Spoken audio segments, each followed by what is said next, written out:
just received the call. Joey Drew is dead. What a quiet end to an extraordinary life. Last I heard, he was staying in some cramped apartment downtown. You could practically hear the rats through the telephone when he called me last April. In spite of that, old Joey sounded quite happy when last we spoke. More like the excited, hopeful young man I knew once upon a time. Well, farewell, my friend. What will become of your creations now? Double quota, that Mr. Flynn says. Double. I haven't even pulled a full day's work in that old toy assembly line in some 4 years. And I don't intend on starting now. I got my corner, my little sipping canteen, and I do just fine. Double quota. I ain't even done half in months. Oh, but they won't fire me, no sir. Place is big. No one knows what everyone else is doing. So I'll turn up my radio, you put up my feet, cut the holes in my socks. 5 o'clock comes easy around here. Buddy. Yeah, so those Gent Corporation boys are kind of strange. Every time I come back to work, they put in even more of their pointless gadgets. Last week, they built some kind of, I don't know, electrical towers over near Animation Alley. This week, they added security codes for opening doors.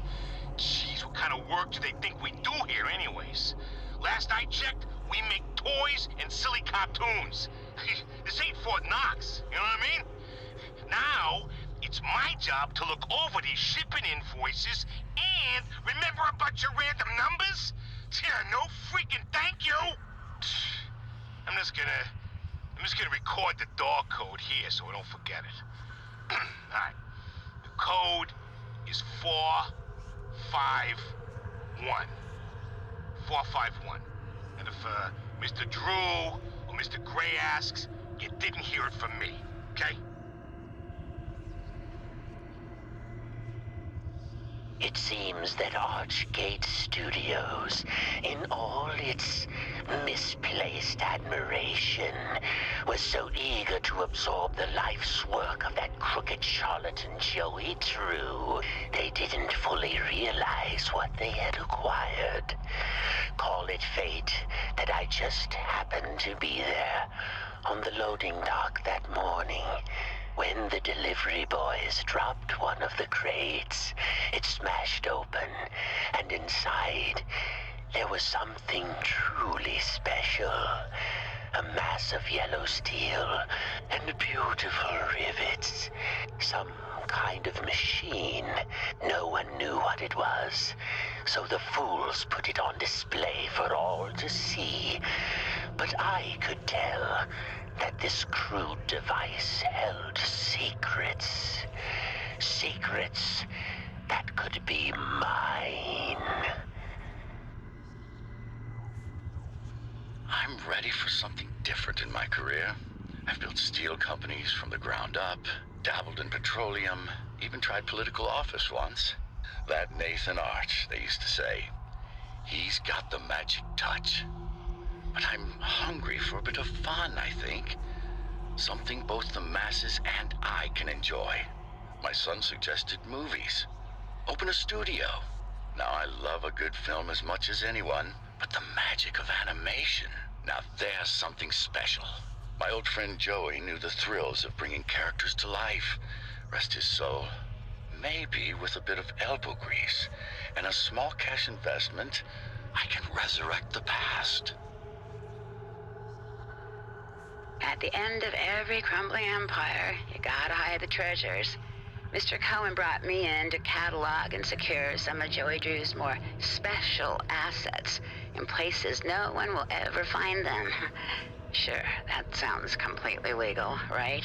Anyway, I'll be leaving some clues around so we can find them later. Just remember, this nonsense wasn't my idea. So, here's my first little hint. I finally found a use for those silly motivational posters here in the atrium offices. They're sure to make quite an impact. Oh, God, I can't believe I just said that. Well, we hit rock bottom. No doubt about it. And by all accounts, I don't even know how this studio's still going at all. Like, if you follow the money, you just hit a big old brick wall. Well, let me tell you, blank ledgers, spare cash, weird amounts that plain just don't add up. There's still income finding its way into the books, but I can only tell you for the life of me, I can't figure out where it's all coming from. Though the obvious answer here is a gent's privately pouring in some funds. And truth be told, they really creep me out. Especially that Mr. Gray. He doesn't seem to be motivated by money. And he sure as heck ain't telling us what he's really after. Just can't trust someone like that.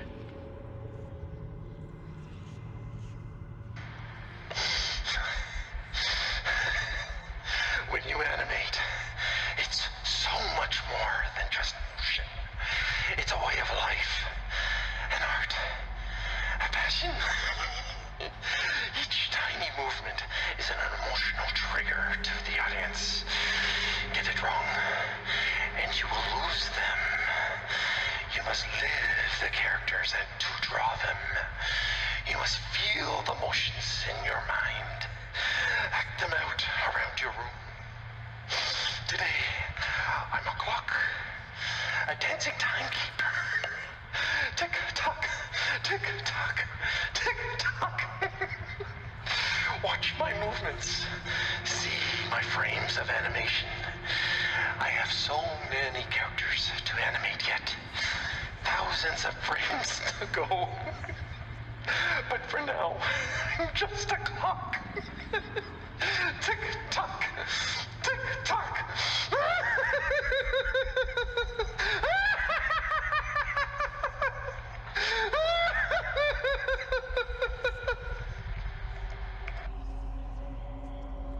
This has been the best week of my life. For once, we don't have Mr. Drew hanging over our shoulders. He ain't even stopped by at all. I'm turning out so many frames of animation, I can't even keep up with myself. Now, the only thing bothering me is that freak 2 desks over. Recent hire, real weirdo. He keeps trying to show me some pictures he's been drawing. I tell you, this place has a curse. It's not one thing stopping you from getting things done. It's another. When I first entered this world, it was an untamed wilderness, a wretched, crawling slum ruled by that grinning demon. From chaos I brought order, from order I brought peace. Once you cut the head from the snake bleeds out quietly onto the ground. Now, the only question that remains is, what if the head grows back? Good things always come in threes, they say. Bendy, Alice, and Boris. It just works. So when I showed my coworkers my design for a new 4th member of the Butcher Gang, you could almost hear the disgust at the lunch table. A ghost girl, they said? No one's gonna get it. They just laughed at my drawings, crumpled them up like trash. But I'll get Mr. Drew on my side. He'll understand. He's got to. Carly will join the Butcher Gang, and she'll be beloved by all. One way or another, I'll bring Carly to life. The papers are signed, the animation staff is hired, Archgate Pictures is open for business. As of 9 o'clock this morning, Bendy and all his little cartoon friends now belong to me. I'll admit it's strange owning a dear friend's legacy, but I think Joy would be content knowing it's safely in my hands. You just gotta believe, he used to say. He was such a showman. Well, I believe, Joey. I wholeheartedly believe. Something funny's going on around here. Call me suspicious if you wanna, but I know the signs of weirdness when I see them. Don't get me wrong, we've always had visitors around the studio, but lately, we're just getting one kind of visitor in particular. Gent Corporation employees. Tons of them. They're working in the hallways, ripping up the floors, taking the best toilets. You can't even get near the Little Devil Lounge these days. It's starting to feel less like an animation studio around here, and more like some crazy scientist's laboratory. It's just plain weirdness. Joey happened to notice last week just how long it takes for us employees to get home every night. When you add in the traffic and the waiting for the elevators, you practically only have a few hours before you have to wake up and come back. So, Joey had them build artist rest for us. Now we never have to leave work again, Joey says. Well, I'll admit, it's become quite the hangout spot down here. Almost like it's a own little district. But there's definitely some unsavory stuff going on too. Smoking, gambling, loud parties, you name it. At all hours of the night sometimes. For a place that's all about getting some shut-eye, there sure is a lot of noise around here. I haven't had much sleep the past few nights. I've been feeling something pulling at my mind. My thoughts fall to the Joey Drew exhibit we opened last week. Outside one or two of the artists, I don't think I've ever seen a single soul go inside. It's a shame how so many of us refuse to learn from the past. The past can give us our greatest lessons. But still, ever since we moved in Joey's old things, there's been a strange feeling around Archgate, like the ghosts of long ago are wandering about, calling out to me.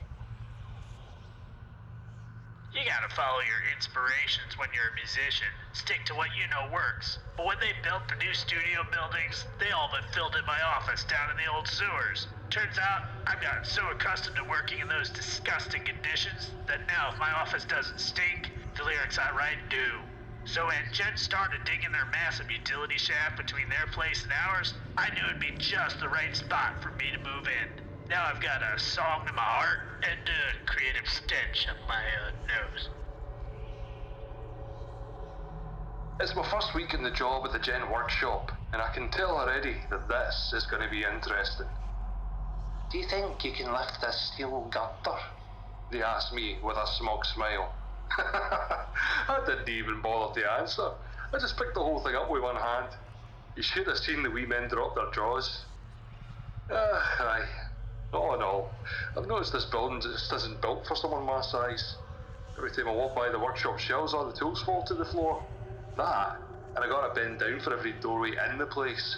Still, there are some positives to working here. I mean, take that new secretary. The shy wee one with the blonde locks. The one who follows around Mr. Grey. I'm pretty sure she's been giving me and my muscles the eye. But I ain't no smooth talker. A work-worn man such as myself ain't got no business with a woman that fine. I don't like to ask questions. I believe everyone's got their own business. You hear something, you leave it alone. But when you spent as much time in and out of a jug as I have, you learn to keep your mouth shut about things, you know? So when I saw this here ad in the newspaper that reads, Gent Corporation looking for research subjects pays $3.50 a week, I figured it'd be good for me. Easy money, right? With my record, you can't afford to be picky. But it turns out something really wrong is going on in this place. I mean, I've seen dead people before, but here, death is like a way of life. A clockwork march. They wheel out the bodies, and they disappear down the chute. Forgotten men from the street, paid to die. $3.50 a week. Experiment 13. The ink demon is successfully sedated for transport. Laboratory 9 is prepared for arrival at the receiving bay. Be advised that sedation will not last long. Terminate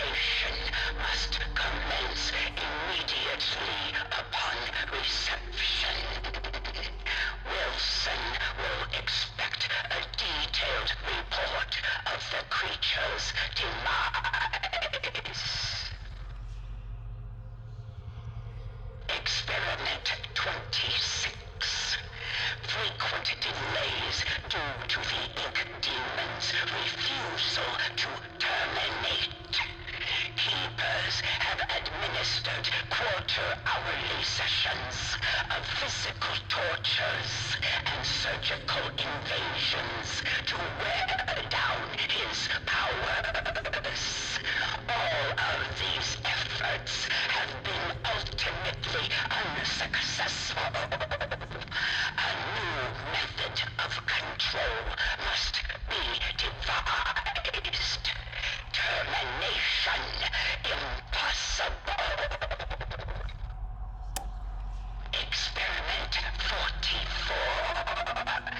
We have successfully pressed the ink demon into the form designated as Bendy.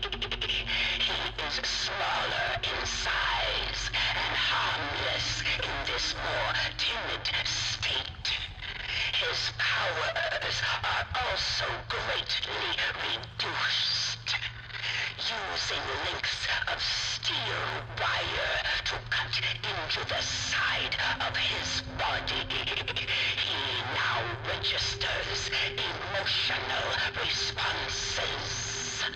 There were tears of ink documented, screams of pain.